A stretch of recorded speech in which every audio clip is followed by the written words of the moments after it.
ओम शांति। आज 9 अप्रैल के साकार मुरली के बाबा के महावाक्य हैं कि हर एक की नब्ज देखकर पहले उसे अल्फ का निश्चय कराओ, फिर ही उसे ज्ञान देना है, वरना क्या होगा, टाइम वेस्ट होगा। और दूसरी बाबा ने महत्वपूर्ण बात कही है कि ज्ञान की ज्यादा टिक टिक नहीं करनी है, याद में रहकर सर्विस करनी है, वही स्कॉलरशिप लेने के अधिकारी बना देता है। तो जो बाबा ने आज प्रश्न के उत्तर में ये जो बात कही है वो बहुत गहरी है, क्योंकि हम हमेशा कहते हैं ना कि बाबा तो कहता है कि ज्ञान का लेन देन करो, ज्ञान के अंदर रहो, लेकिन बाबा ने आज ऐसा क्यों कहा है कि ज्ञान की टिक टिक नहीं करनी है। कितनी गहरी बात है। तो आज इसको थोड़ा सा हम समझेंगे कि ज्ञान की टिक टिक हमें नहीं करनी है, यानी ज्ञान का ही चिंतन नहीं करना है, या ज्ञान की बातें ही नहीं करनी है। इसका अर्थ क्या कहना चाहता है सदगुरु आज कहना चाह रहा है। बाबा के सभी रूप है ना, बाप भी है, टीचर भी है, सदगुरु भी है, लेकिन सदगुरु की श्रीमत प्रश्न उत्तर में ऐसी आ जाती है जिसको गहराई से समझने की आवश्यकता है। तो ज्ञान की टिक टिक नहीं करनी है, इसका अर्थ है कि आज अगर हम ज्ञान की टिक टिक नहीं करेंगे पूरा दिन, है ना, कितनी अच्छी बात है, हम परमात्मा के सदगुरु के सच्चे शिष्य बन जाएंगे अगर हम ज्ञान की टिक टिक नहीं करेंगे। ठीक है, अब इसका अर्थ भी तो समझना है। अगर आज आपने ज्ञान की टिक टिक नहीं करी ना पूरा दिन, तो आपका पूरा दिन जीवन के अंदर एक बहुत बड़ा अनोखा दिन बन जाएगा, क्योंकि इस देह रूपी मिट्टी के अंदर आपके आत्मा का दीपक जल जाने वाला है, वो दिया जल जाने वाला है जिसकी खुशबू आसपास फैलने वाली है। जरूरत है ज्ञान की टिक टिक नहीं करना है, इसको और गहराई से लेने वाले हैं, विचार सागर मंथन पर उतरने वाले हैं। लेकिन बस आप सोच लो, प्रश्न मत उठाओ कि आज ज्ञान की टिक टिक नहीं करनी है, वो बात भी समझ में आ जाएगी, क्योंकि ये बात स्वयं सदगुरु ने कही है। तो ज्ञान की टिक टिक नहीं करने का अर्थ है कि आज आप बाबा के सच्चे सच्चे सदगुरु के शिष्य बनने वाले हो। और सदगुरु की बातें दुनियावी बातों से तो निराली ही होती है, तभी तो सदगुरु ने कहा है कि आज तुम मेरे सच्चे सच्चे शिष्य बन जाओ, आज ज्ञान को छोड़ दो, आज ज्ञान को छोड़ दो। तो ज्ञान को छोड़ने का मतलब क्या है, वह बात ही आज हम बहुत गहराई से विचार सागर मंथन में उतरने वाले हैं। जिसके पास ज्ञान है ना, वो शिष्य नहीं बन सकता। एक सच्चा शिष्य होता है, एक दूसरी आत्मा है जो भी शिष्य बन करके गुरु के पास पहुंचती है।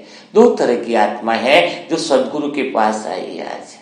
दो आत्माएं क्या है, एक आत्मा तो कहती है कि मुझे हे सदगुरु इतना अच्छा ज्ञान दे दो, इतना अच्छा ज्ञान का चिंतन करा दो कि मेरे अंदर वो दीपक जल जाए, मेरे अंदर आत्मा रूपी दीपक जल जाए और मैं जीवन में अन्य आत्माओं को भी रोशनी दे सको।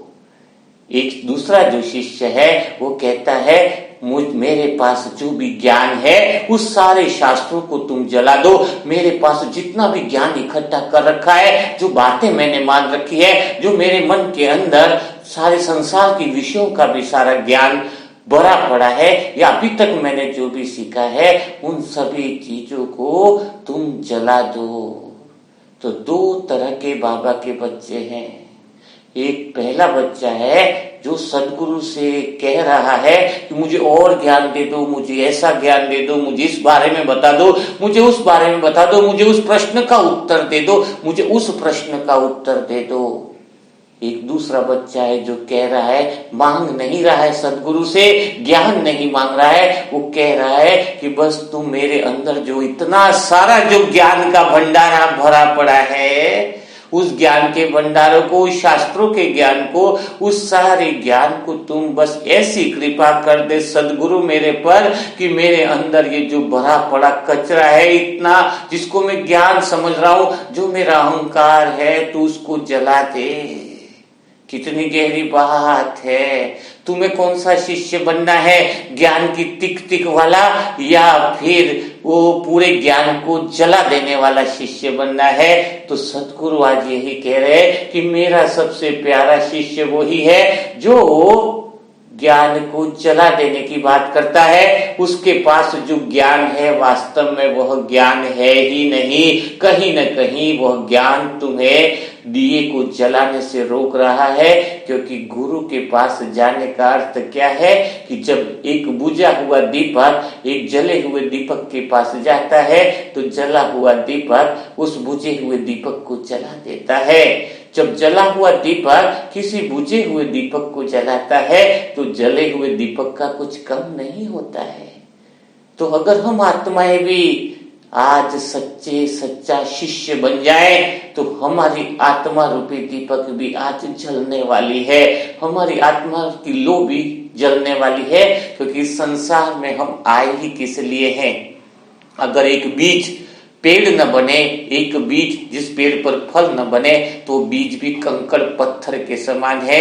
हमारे जीवन में यहाँ पर आने का कोई मतलब ही नहीं रह जाता है। इस संसार को अंदर जो भी देखा है उसकी व्यर्थता को नहीं देखा, ऐसे ही जिए और ऐसे ही मर कर चले गए, आत्मा की ज्योत को जला न पाए, तो समझ लेना सारा जीवन सारा समय व्यर्थ जा रहा है। क्योंकि हर पल समय ऐसा निकलता जा रहा है कि कौन सा समय अंतिम घड़ी हो कुछ पता नहीं चलेगा।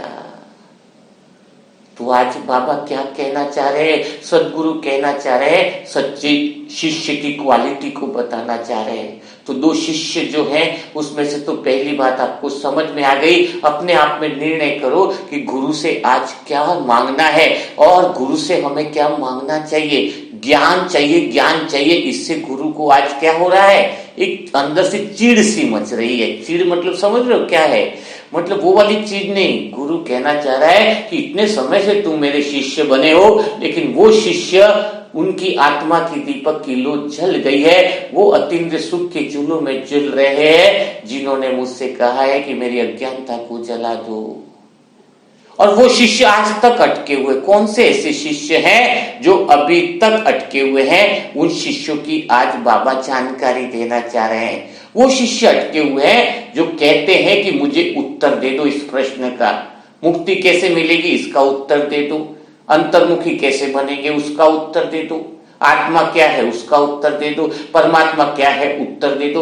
वो सारे उत्तरों का ज्ञान इकट्ठा करते ही जा रहे, इतने साल से करते ही जा रहे। और फिर क्या होगा, कोई नाव में ज्यादा बाहर बढ़ जाएगा तो क्या होगा, वो नाव डूब जाएगी। आज बहुत गहरी बात है इसके अंदर। आप इतने सालों से ज्ञान का उत्तर ही ले रहे हो, तो आज सदगुरु कड़े शब्दों में कह रहे हैं कि तुम्हारे अंदर की ये जो जिज्ञासा है, तुम्हारे अंदर उत्तर लेने की जो प्रवृत्ति है, वह ही तुम्हें डुबा रही है। तुम्हारी नाव उस उत्तरों से ही भारी होकर के डूब रही है। इस बात को और हम थोड़ा सा क्लियर करेंगे कि बाबा कहना क्या चाह रहे हैं। उदाहरण के लिए आपने बहुत सारे प्रश्नों का उत्तर ले लिया कि कोई बुक पढ़ ली कि भोजन कैसे बनाते हैं, उसमें आपने देख लिया कि रसगुल्ला कैसे बनाते हैं, गुलाब जामुन कैसे बनाते हैं। आप सारे उत्तर ही लेते गए, हर एक भोजन का आपको विधि आ गई, हर एक चीज की आपको जो है वो उत्तर आपको समझ में आ गया। वो किताब आप शरीर से चिपकाए हुए हो और ढिंडोरा पीट रहे हो दुनिया के अंदर। अब तो मैंने पाक शास्त्र कला में प्रवीणता हासिल कर दी, मुझे तो सारी चीजों का उत्तर पता चल गया। दाल कैसे बनती है, ये कैसे बनता है, वो कैसे बनता है। अब एक बात बताओ, आपको सारे प्रश्नों का उत्तर मिल गया, लेकिन क्या आपके पेट की भूख मिटेगी इससे? आपका पेट का भूख क्या खत्म होगा? पूछो जरा अपने आप से। आपको सारी जानकारी हो गई, सारे पाक शास्त्रों के उत्तर आपको मिल गए, लेकिन पेट तो खाली ही रहेगा। जब तक उसके अंदर रोटी नहीं जाएगी तब तक आपकी अंदर की प्यास तो बुझेगी नहीं। तो आपको क्या करना पड़ेगा? उत्तरों से कुछ भी नहीं होने वाला है। उत्तर तो हो गए सब बाहर से, अंदर की प्यास तो तब बजेगी, तब बुझेगी जब आप एक थाली में आटा लोगे, फिर पानी लोगे, फिर उसको गूंथोगे और फिर गैस जलाओगे, चूल्हा जलाओगे लकड़ी का। और लकड़ी का चूल्हा जलाते हुए आंखों में आंसू भी आएंगे, फूंक भी मारनी पड़ेगी, बहुत सारी प्रक्रियाओं से गुजरोगे, तब जाके तुम्हारी भूख मिटेगी। तो यहाँ पे सदगुरु ज्ञान की टिक टिक नहीं करना, कितनी गहरी बात कह रहे हैं। अगर बाबा की बातों को गहराई से लिया जाए तो जीवन बदल जाता है। हर एक लाइन में इतना रस समाया हुआ है, इतने गहरे रहस्य समाये हुए हैं कि भगवान आज इतना प्यार से कह रहा है, मानो उसके सदगुरु के भाव अंतर मन को छू गए कि तुम उत्तर लेना बंद कर दो, कुछ भी नहीं होने वाला है। परमात्मा कौन है, परमात्मा कहां से आया, ये सब उत्तर ही लेकर इकट्ठे करते रहोगे या कुछ कर्म भी करोगे? प्रैक्टिकल में आगे भी बढ़ोगे या नहीं बढ़ोगे? क्या वहीं तक सीमित रहोगे? क्या उन पुस्तकों को, उन उत्तरों को सीने से चिपकाए रखोगे? इससे क्या तुम्हारे अंतर्मन का दीपक जलेगा? क्या अंतर्मन की रोशनी क्या तुम्हारी जलेगी? तुम्हें तो बंधनों से तो मुक्त होना ही पड़ेगा, तुम्हें एक कदम तो आगे बढ़ाना ही पड़ेगा, तुम्हें लोभ, काम, क्रोध, वासना को प्रैक्टिकल में छोड़ना ही तो पड़ेगा। तुम्हें जिस बातों के उत्तर चाहिए थे वो तो इतने सालों से तुम्हें पता ही है। तुम्हें क्या नई बात में सिखाऊं? जितने उत्तर मिले हैं उतने उत्तर को प्रैक्टिकल में करके दिखाओ, तभी तुम्हारी अंदर की प्यास बुझेगी। आज से बाबा कह रहे ज्ञान की टिक टिक बंद कर दो। और सीखना है और उत्तर लेना है, इसको जानना है, उसको जानना है, सिर्फ इसको इकट्ठा कर करके आसपास में कोई भी बच्चा मिल जाता, कोई ब्राह्मण आत्मा मिल जाता, बस उसको टिक टिक करने में लगे हो कि मेरे को तो यह पता है, मेरे को तो इसका आंसर पता है, मुझे तो ये सब कुछ पता चल गया है। यह सब तुम्हारा दिखावटी चेहरा है, दिखावटी मुखौटा है। तुम्हारे अंदर से तुम अभी भी खाली हो। अगर तुम अंदर से भरे हुए होते, अगर तुम्हारे अंदर आत्मा का दीपक जला हुआ होता तो वो खुशबू चारों तरफ बिखेरने लग जाती। चलो खुशबू न बिखेरती, अगर तुमने एक दो कदम बढ़ा भी दिए होते, उस गुरु रूपी दीपक के करीब भी चले गए होते, उस परमात्मा दीपक के करीब भी चले गए होते, तो तुम्हें एहसास होने लगता जैसे किसी रास्ते में जा रहे होते हैं, किसी बगीचा कोई आने वाला होता है, कोई बगीचा नजदीक में आने वाला होता है, तो उसकी खुशबू हमें पता चल जाती है कि आसपास में कोई बगीचा है, ठंडी हवाएं आ रही है, एकदम भीनी भीनी खुशबू आ रही है, हमें पता चल जाता है। वैसे ही जब हम परमात्मा के करीब जाने लगते हैं, हमारे कदम अंदर से बढ़ने लगते हैं, तो हमें पता चल जाता है कि हम उस सदगुरु के बहुत करीब जा रहे हैं, सदगुरु पे न्योछावर होने जा रहे हैं। सदगुरु का जो दीपक है, उस दीपक में हमारे बुझे हुए दीपक की अब लो जलने वाली है, वह रियलाइजेशन हो जाता है। तो थोड़ा ज्ञान की टिक टिक बंद करो, जो जाना है, जो समझा है, थाली लो, आटा लो, पानी लो, गुथना चालू करो, लकड़ी लो, चूल्हा जलाओ, चाहे आंखों में आंसू आए, थोड़ा कष्ट आए, थोड़ी परेशानी आए, तब पता चलेगा कि वास्तविक दीपक जला या नहीं जला। इस सब बातों का तुम्हारे पास ज्ञान भी है, समझ है, संगम युग की ज्ञान है, षष्ठी चक्र का ज्ञान हुआ है, लेकिन फिर भी तुम कुछ कर नहीं पा रहे हो। अब समय इतना नाजुक है, अंत समय में तुम्हारा क्या होगा, इसको छोटी सी कहानी से हम समझते हैं। एक बार एक कुम्हार था, दिन भर बहुत बड़ी मेहनत करता था और 5 रुपया कमा लेता था। अचानक क्या हुआ, उस जो गधा लेके वो कुम्हार जो जाता था, रास्ते में उसको बहुत बड़ा अनमोल हीरा मिला, एकदम नायाब हीरा। लेकिन उस कुम्हार को उस हीरे की परख नहीं थी, तो उसने सोचा यह तो कांच का टुकड़ा है, तो उसने गधे के गले में वो कांच का टुकड़ा बांध दिया। जब वो ऐसे ही उस पे ईंटें वगैरह बोझ ढो करके आगे बढ़ता जा रहा था, कई बार मटके वो बोझ उसके ऊपर लाद लेता था, तो एक दिन क्या हुआ कि एक सुनार की नजर उस गधे के गले में लटके हुए हीरे पर पड़ी। सुनार ने समझ लिया ये तो नायाब हीरा है, बहुत इसका मूल्य करोड़ों का है, काश ये मुझे मिल जाए। तो वो तुरंत गया और वो सुनार थोड़ा लोभी प्रवृत्ति का था। उसने सुनार ने वहां पर आकर के उस कुम्हार से कहा, ये जो कांच का टुकड़ा लटका हुआ है क्या आप मुझे दोगे? तो उसने कहा कि कुम्हार ने कहा कि हाँ ले लो, कोई दिक्कत नहीं, आप इसका थोड़ा मूल्य चुका दो। तो उसने सुनार ने कहा कि मैं तुझे 5 रुपया दूंगा, पूरे दिन की मजदूरी तुम ऐसे से ही कमाता है, मैं तुम्हें पूरे 5 रुपया दूंगा। तो कुमार ने कहा नहीं नहीं, 5 रुपया तो मैं वैसे ही कमा लेता हूं, आप मुझे 10 रुपया दे देना। तो उसने सोचा सुनार ने ये तो वैसे ही मान जाएगा, बोले नहीं नहीं, ज्यादा से ज्यादा 7 रुपया दूंगा। तो वो कुम्हार नहीं माना, बोले इससे तो अच्छा है बच्चे खेलेंगे। वो थोड़ा आगे निकल गया कुम्हार। फिर सुनार ने सोचा ये वापिस आ जाएगा, क्योंकि उसको तो बैठे बिठाए 7 रुपया मिल रहा है। लेकिन थोड़ा आगे ही गया तो कोई दूसरा सुनार मिल गया और उसने 20 रुपया दे करके वह हीरा खरीद लिया। और जब वो वापिस कुम्हार है उसके पास पहले वाला सुनार गया, उस पे बहुत ज्यादा चिल्लाया और उसने बोला कि तुझे अक्कल नहीं है, यह लाखों रुपए का हीरा था और तूने खाली 20 रुपये में उसको दे दिया। तेरे जैसा मूर्ख तो मैंने कहीं पर भी नहीं देखा। तो कुमार ने कहा कि मैं तो मूर्ख हूं, लेकिन तुम तो महामूर्ख हो। बोले वो कैसे? मुझे तो इसकी वैल्यू नहीं पता थी, मुझे तो इसकी कीमत पता नहीं थी, इसलिए मैंने तो 20 रुपए में दे दिया और मेरे लिए सही था, क्योंकि मुझे तो इसकी समझ नहीं थी। लेकिन तुम बहुत बड़े महामूर्ख हो, जब तुम्हें पता था कि इतनी लाखों कीमत का यह हीरा है तो तुम खाली 10 रुपया देकर इसको खरीद नहीं पाए। तो बस वैसे ही ब्राह्मण आत्माओं के साथ हो रहा है, सारे उत्तरों को लेकर के बैठे रहो और लास्ट में अभी समय इतना नाजुक आ गया है, इतना नाजुक समय आ गया है, पता नहीं चलेगा कि कब क्या होने वाला है। जीवन के समय की धारा ऐसी बहती जा रही है कि कहीं तुम्हारा जीवन खत्म हो जाए और तुम्हें आत्म साक्षात्कार का भी अनुभव न हो, परमात्मा का दिया भी तुम्हारे न जले। और इस समय में, इतना विनाशकारी के समय में लोग तुम पर लांछन लगाएंगे, जब अंत समय में तुम्हारे गली वाले, तुम्हारे पड़ोसी वाले सभी लोग कहेंगे अरे हम तो मूर्ख ही थे, क्योंकि हमें तो वैसे भी समय का ज्ञान नहीं था, हमें तो परमात्मा का ज्ञान नहीं था, हमें तो सृष्टि चक्र का ज्ञान नहीं था। लेकिन तुम लोगों ने क्या कर दिया? तुम तो सबसे बड़े महामूर्खों निकले, जिसमें तुम्हारे पास सारे उत्तर थे, तुम्हारे पास तो सारी समझ थी कि सत्युग कब है, भगवान आ गया, भगवान निराकार है, हर बात का तुम्हारे पास उत्तर था। फिर भी तुमने वो आत्मा के दीपक लोग क्यों नहीं जलाई?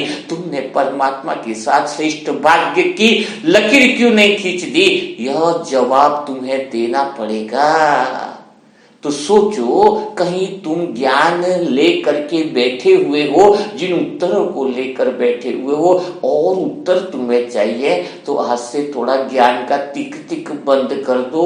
गुरु यही कहना चाह रहा है। अगर कुछ गुरु से बोलना है तो एक ही बात बोल दो कि मेरे मन में जो भ्रम बसा हुआ है, कि मेरे मन में जो अज्ञानता है कि संसार मुझे कुछ देने वाला है, इस संसार से मुझे जो सुख मिलने वाला है, जो मेरा भ्रम बना हुआ है, जो रिश्तेदार वो ही मेरे हैं, जो मेरा अपना है वास्तव में वो परमात्मा है, इस ज्ञान का मेरे अंदर उदय हो जाए। अज्ञानता का जितना संसार मेरे आसपास है, मैं जिसको मेरा कहता हूं, चाहे वो कितना भी करीबी हो, वो मेरे के भाव को आज जला दो गुरु। आज मेरे अंदर वो सच्ची अग्नि प्रज्वलित कर दो, वो सच्चा दीपक प्रज्वलित कर दो, जिसमें दिया और तेल की जरूरत नहीं हो। वो लो ऐसी जले कि मैं अन्य संग में आने वाली आत्माओं का भी दिया जला दूं। अन्य संग में जो आत्माएं मेरे आ जाए, उसके अंदर भी परमात्मा की लो को जला दो, परमात्मा की खुशबू भी अन्य आत्माओं में फैला दो।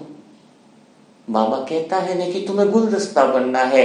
गुलदस्ता यानी हर एक आत्मा ऐसी सुगंधित बन जाए, संस्कार भले अलग हो, संस्कार आपके अलग हो सकते हैं, मेरे अलग हो सकते हैं, लेकिन उन संस्कारों में अगर रूहानियत की खुशबू हो, उस संस्कारों के अंदर भगवान के प्रेम की खुशबू हो, परमात्मा प्रेम रोम रोम में समाया हो, तो वह सारी आत्माएं, एक बाबा कहता है कि गुलदस्ते की तरह बन जाएंगी और सारे विश्व में वह खुशबू जो है वो बिखरने लग जाएगी। चारों तरफ सारे संसार में हर एक आत्मा के मन में एक ही बात आएगी कि मेरा बाबा आ गया, मेरा बाबा आ गया, मेरा बाबा आ गया।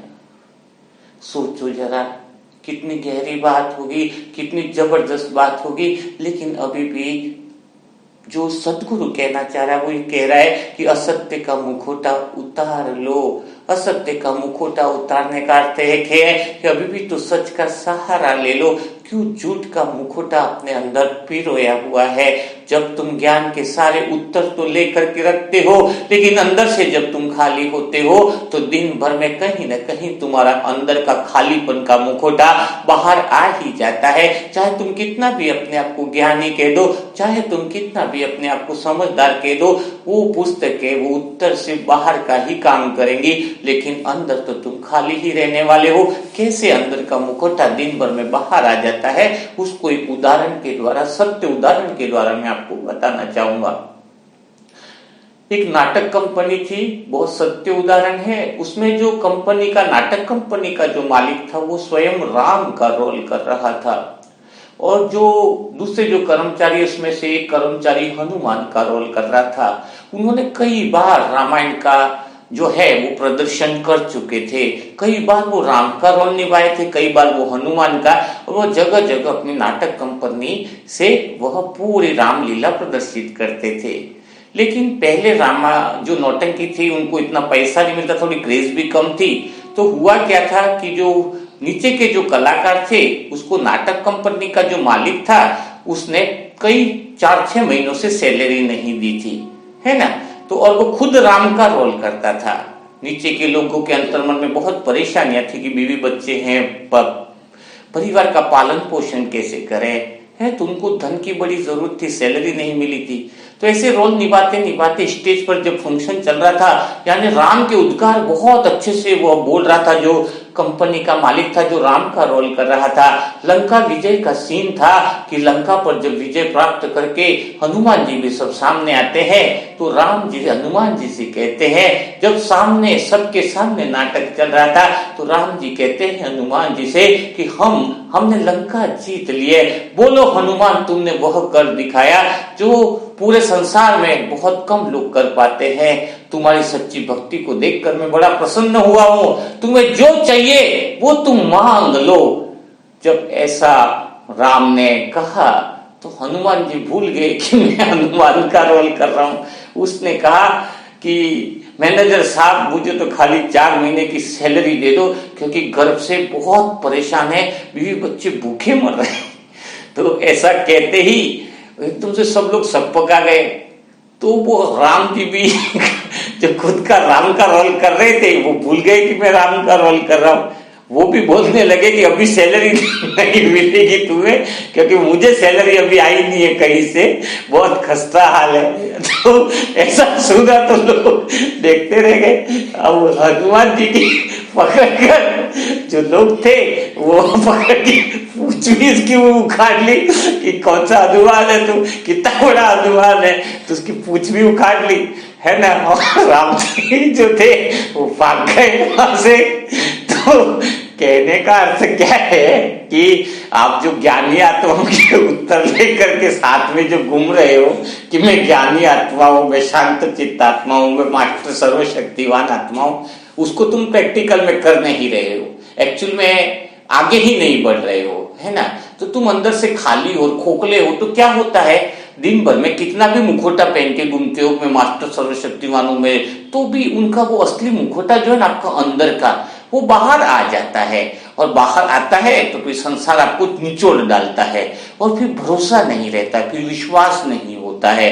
तो मेरे कहने का भाव यही है कि जब तक तुम अंदर बाहर एक न हो, तब तक भगवान के सुर न बजेंगे, वो वीणा नहीं बजेगी। क्योंकि तुम अंदर सोच अलग रहे हो, बोल अलग रहे हो और कर अलग रहे हो, तो वो आत्मा कभी भी आत्मा की सच्ची धुन को नहीं सुन पाएगी, उस अनहद नाद को नहीं सुन पाएगी, उस आत्मा की ज्योति का अनुभव नहीं कर पाएगी, उस आत्मा का साक्षात्कार नहीं कर पाएगी। तुम्हारे मन में कभी भी परमात्मा का प्रेम उभर कर आ ही नहीं सकता है। जो सोचता अलग है, जो बोलता अलग है, जो करता अलग है। जब वीणा के अंदर सभी तार अलग अलग दिशा में जाने लगे, कोई तार टाइट हो रहा है, कोई तार ढीला हो रहा है, तो उसके अंदर से जो सुर निकलेगा वो लोगों को अच्छा नहीं लगेगा।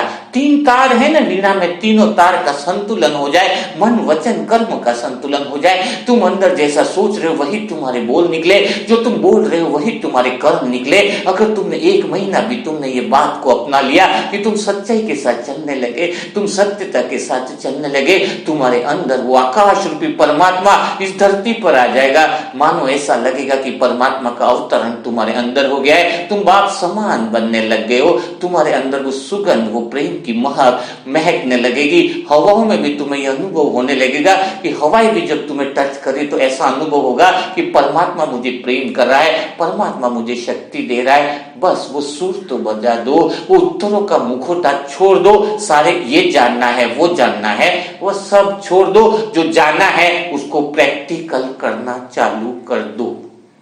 तो आज से ही बात को समझना है तुम्हें, आज से इन बातों को जानना है, तभी तो तुम परमात्मा के करीब आ पाओगे। लेकिन अभी हो क्या रहा है कि इंसान कोल्लू के बैल की तरह बस घूमता ही जा रहा है, घूमता ही जा रहा है, घूमता ही जा रहा है। किस तरह से घूमता जा रहा है? समय निकलता जा रहा है और कोल्लू का बैल को क्या लगता है कि मैं आगे बढ़ रहा हूं, लेकिन उस बैल की तो आंखों पर पट्टी बंधी हुई होती है। तो कुछ तुम नया कर ही नहीं रहे हो ना। सुबह से शाम तक आप देखो कोल्लू के बैल की तरह बस घूमते जा रहे हो, समय को व्यर्थ में बहाते जा रहे हो। कभी काम, कभी क्रोध, कभी लोभ, और वही वृत्तियां, वही गुस्सा, वही आदतें अभी भी चल रही है। यानी तुम्हारे अंदर कुछ नया तो आया ही नहीं है, और नया आया नहीं है और कुछ जानना है, और कुछ जानना है, बस ढिंडोरा पीट रहे हो। तो आज सदगुरु थोड़ा कड़े शब्दों में आपको कह रहा है कि इस कोल्लू का बैल न बनो, वही जीवन पूरा दिन न निकालो, कुछ नया करो, कुछ नया अनुभव करो। नहीं तो समय की धारा तुम्हें ऐसे बहा के लेके जाएगी कि कुछ भी हासिल नहीं होगा। और तुम अगर इस जीवन में तुमने मृत्यु को पा लिया और आत्म साक्षात्कार नहीं किया, आत्मा की लो न जलाई, तो तुम्हें इतना पछतावा होगा जो कल्प कल्प का पछतावा होगा। इसलिए समय को व्यर्थ न गवाओ, समय की धारा को पहचान लेना है। तो आप सभी आत्माओं को आज बाबा यही बात कहना चाह रहे हैं कि ज्ञान की टिक टिक नहीं करनी है। मेरे हिसाब से इस पे विचार सागर मंथन काफी हो चुका है। आज पूरा दिन आप ज्ञान की टिक टिक नहीं करोगे, रोटी बनाने का काम चालू कर दोगे, ऐसा मुझ आत्मा को अनुभव हो रहा है। और जैसे कि बाबा ने आज कहा कि हर एक की नब्ज देखकर फिर उसको अल्फ का जब निश्चय होगा तभी ज्ञान दो। ये भी बहुत गहरी बात है। अल्फ का निश्चय यानी भगवान पे एक बार निश्चय हो, उसी को ज्ञान समझाना है। भगवान पे निश्चय का अर्थ क्या है कि ये जो आंखें देखती है उन आंखों से नहीं देखा जाता। भगवान को देखने के लिए अंदर की आंख चाहिए। बाहर उड़ने के लिए एरोप्लेन चल जाएगा, अंदर उड़ने के लिए अलग पंख चाहिए।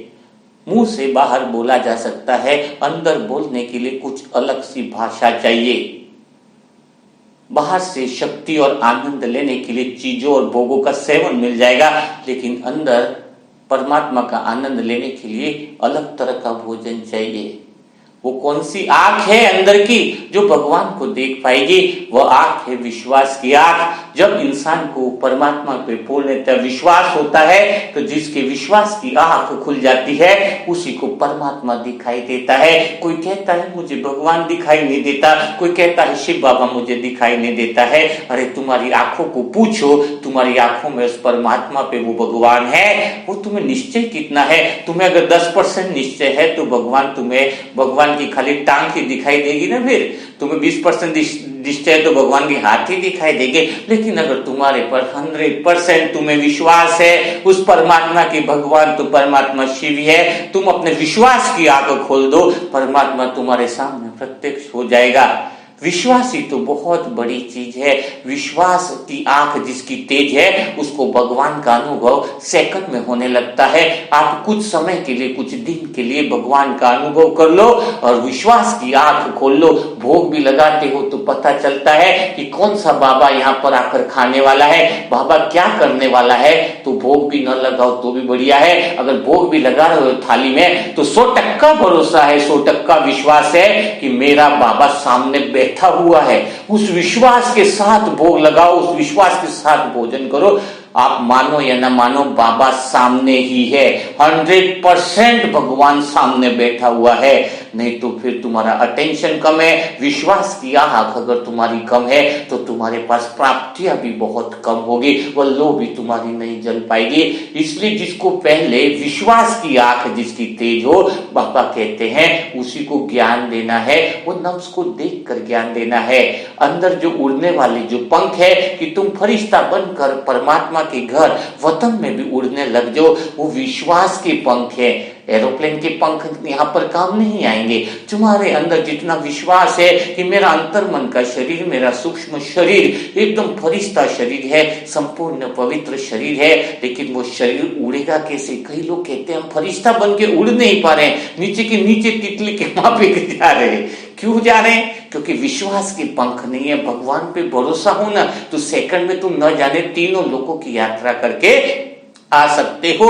तो बाबा आज क्या कह रहे हैं, जो भाषा तुम्हें सुनाई नहीं देती है, कई लोग कहते हैं तो भगवान की भाषा को सुनने के लिए, भगवान की बातों को सुनने के लिए विश्वास की भाषा होती है। जैसे चीन में जाओगे तो चीन की भाषा होगी, जापान में जाओगे तो जापान की भाषा होगी। वैसे परमात्मा को सुनना है, परमात्मा की धुन को अपने अंदर महसूस करना है, तो तुम्हारे अंदर वो विश्वास की भाषा हो कि परमात्मा मुझे जो सुनाई दे रहा है, जो कहना चाह रहा है, वो मुझे बहुत अच्छे से समझ में आ रहा है। ये जो छोटी छोटी बातें मुरली की होती है वो क्यों समझ में आने लगती है? क्यों विचार सागर का मंथन होता है? जब भगवान की बातों पर हमें भरोसा होता है, जब भगवान के हर बोल पर हमें भरोसा होता है, तो वो विश्वास की भाषा हमें जब समझ में आने लगती है, तो जब हम विश्वास करते हैं परमात्मा पे, तो ही उसकी बातें भी हमें समझ में आने लगती है।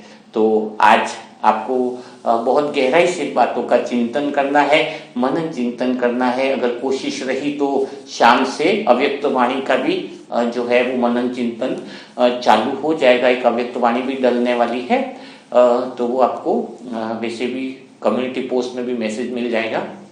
जो भी आत्माएं मनसा सेवा ग्रुप से जुड़ना चाहती हैं, मोबाइल नंबर है 7202921969। और जो मनसा सेवा ग्रुप से जुड़ी हुई हैं वो अन्य आत्माओं को भी जोड़े, और वो जो भी आत्माएं जुड़ना चाहती हैं उनके नंबर आप अपने व्हाट्सएप नंबर से मुझे खाली मैसेज कर लीजिए, ताकि हमें पता रहता है कि आपके द्वारा आ रही है, यानी आप उनको सिखा चुके हो कि मनसा सेवा कैसे करनी है, तो मैं आत्मा सीधा ही उनको ऐड कर दूंगी। वरना कोई नया ओम शांति लिखता तो उससे 10 बातें पूछनी पड़ती है कि आप ज्ञान में हो या आपको समझ में आएगी नहीं, दुआ है या क्या नहीं है। तो कम से कम कुछ आत्माओं को अपने जैसा तैयार कर लो, दुआएं देना सिखा दो, उनका भी भला हो जाएगा। दिए से दिया जल जाएगा, आत्मा रूपी दीपक चारों तरफ जलेगा, तो बाबा की वाह वाह वैसे ही हो जाएगी। तो आप अपने ग्रुप से, अपने व्हाट्सएप से उन लोगों के नंबर मुझे मैसेज कर सकते हो, ताकि मैं उनको सीधा सिखा दूं, मतलब सीधा ग्रुप में ऐड कर लो। बाकी आप उनको तैयार कर दो कि कैसे कमेंट बॉक्स में लिखते हैं, कैसे दुआएं लिखते हैं। तो आज से थोड़ा भगवान का काम करने के लिए समय दे दो, तो भगवान फिर आपको भी समय देने लग जाएगा। ठीक है ना? तो कल फिर मुलाकात करेंगे नए मुरली मंथन के साथ। तब तक के लिए सभी भाई बहनों को ओम शांति।